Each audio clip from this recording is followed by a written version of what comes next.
انا دايما بتجيلي افكار اني عندي كانسر او اني عيانه او في حد من اهلي ممكن يموت وافكار تانية وبخش اسرش من الخوف ومش بقدر. طيب خلينا نكون واقعيين، انا مش هقول لك انه بعد الشر ده عمره ما حاجه هتحصل، لان وارد انه يحصل. كلنا تحت واطئه المرض والموت مفيش حد عندنا محصن تماما من الحاجه زي كده. وبالتالي كون ان هو يحصل واحنا مدركين ان ده يحصل، دي حاجه وحشه ولا حاجه حلوه؟ دي حاجه كويسه جدا. الله، يعني انت مش هتقول لي انه ما تفكريش كده، لا خالص، بالعكس. فكري في حاجه زي كده، بس تفكري فيها ازاي او تفكر فيها ازاي، لان هي دي النقطه الاساسيه. انت ممكن تستغل طريقه التفكير دي انها تنقلك في الدنيا لشكل احسن بكتير مما انت تتخيل. ازاي؟ يعني انت دلوقتي اللي انت بتعمله ان انت خايف او انت خايفه انه المرض او الموت يجي. طب ما هو ممكن يجي فعلا، ما نقدرش نمنعه، ومفيش حاجه في ايدك تعملها عشان تمنعها. طيب الحل ايه؟ الحل لو انت فضلت زي ما انت ومستني المرض، اللي انت تعمله ايه؟ ان انت هتعيش المرض قبل ما تمرض. فانت عندك فرصة انك تعيش بصحة وبقوة وبحرية وبمتعة ضيعتها من ايدك. يبقى انت اول حاجة عملتها ايه؟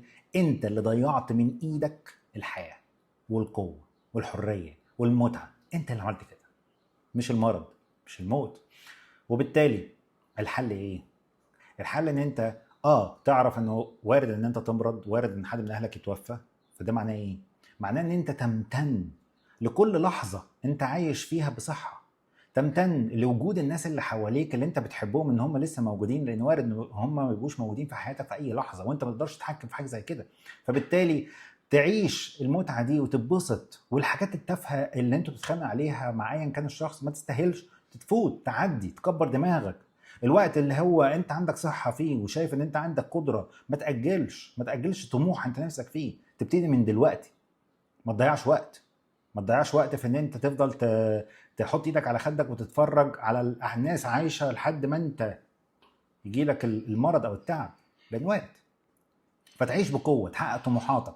كل يوم انت بتصحى الصبح حاسس ان انت عندك طاقة، جسمك مرتاح، تفرح. مش مستني الجايزة اللي هي الخرافية أو التحقيق النجاح المبهر أو السفرية الفظيعة علشان تبدأ تعيش. تمتن، تفرح، تحقق، تتعب علشان تحقق طموحاتك، تعيش بحرية وبقوة. ما تأجلش. هتلاقي نفسك ان انت لو عملت كده استغليت ان تفكيرك ان ممكن حاجة زي كده وادراكك ان حاجة زي كده ممكن تحصل، بقت مصدر متعة في حياتك مش ألم. جرب تفكر فيها كده.